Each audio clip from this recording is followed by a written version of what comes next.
સુરત શહેરમાં સ્થાનિક સ્વરાજ્યની ચૂંટણી પહેલા રાજકીય ગરમાવો વધારતો એક મોટો મુદ્દો કથિત હવાલા કૌભાંડનો પર્દાફાશ થયો છે।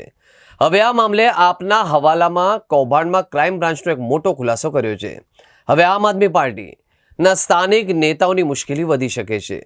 આ કેસમાં માત્ર સુરત ક્રાઇમ બ્રાન્ચ નહીં પરંતુ ઇન્કમટેક્સ વિભાગ પણ સક્રિય બન્યો છે, જેના કારણે તપાસનો વ્યાપ વધુ વિસ્તરવો અંદાજ છે। રાજકીય વર્તુળોમાં આ મામલે ભારે ચર્ચા ચાલી રહી છે। સુરતમાં રાજકીય ગરમાવો તેજ બન્યો છે કારણ કે દિલ્હીથી સુરત સુધી ફેલાયેલા એક કથિત હવાલા કૌભાંડમાં આમ આદમી પાર્ટીના હોદ્દેદારોની સંડોવણીના ગંભીર આક્ષેપો થયા છે। સુરત ક્રાઇમ બ્રાન્ચની પ્રાથમિક તપાસમાં બહાર આવ્યું છે કે આગામી સ્થાનિક ચૂંટણીને પ્રભાવિત કરવા માટે આંગડિયા પેઢીઓ મારફતે ફંડ ગેરકાયદેસર રીતે મોકલવામાં આવ્યું હતું। આ નાણાંનો મુખ્ય ઉપયોગ સોશિયલ મીડિયા કેમ્પેનિંગ અને ઇન્ફ્લુએન્સરના નેટવર્કિંગ પાછળ કરવામાં આવતો હોવાની આશંકા સેવાઈ રહી છે।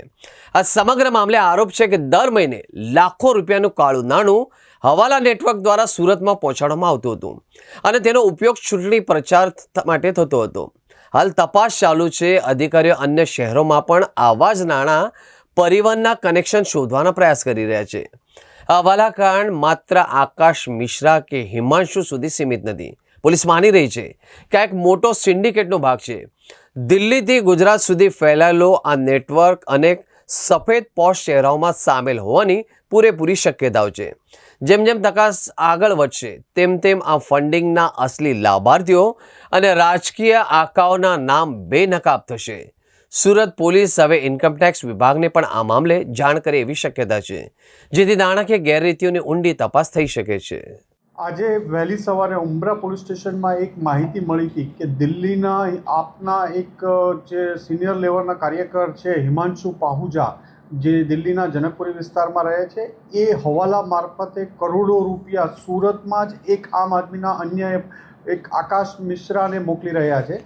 આ બાતમી આધારે સુરત ઉમરા પોલીસ સ્ટેશનની ટીમ દ્વારા આકાશ મિશ્રાને બોલાવવામાં આવ્યા હતા અને એની સાથે ક્રાઇમ બ્રાન્ચની ટીમ પણ ઇન્ટ્રોગેશનમાં જોડાણી હતી અને આ લોકોની પૂછપરછમાં છેલ્લા 5 જ મહિનામાં હિમાંશુ પાહુજા દ્વારા સુરતની એક આંગડિયા પેઢીમાં 5 થી 6 ટ્રાન્ઝેક્શન કરવામાં આવ્યા છે, જેમાં 1 કરોડ સવા કરોડની આસપાસની રકમ 5-6 મહિનામાં અહીંયા મોકલવામાં આવી છે।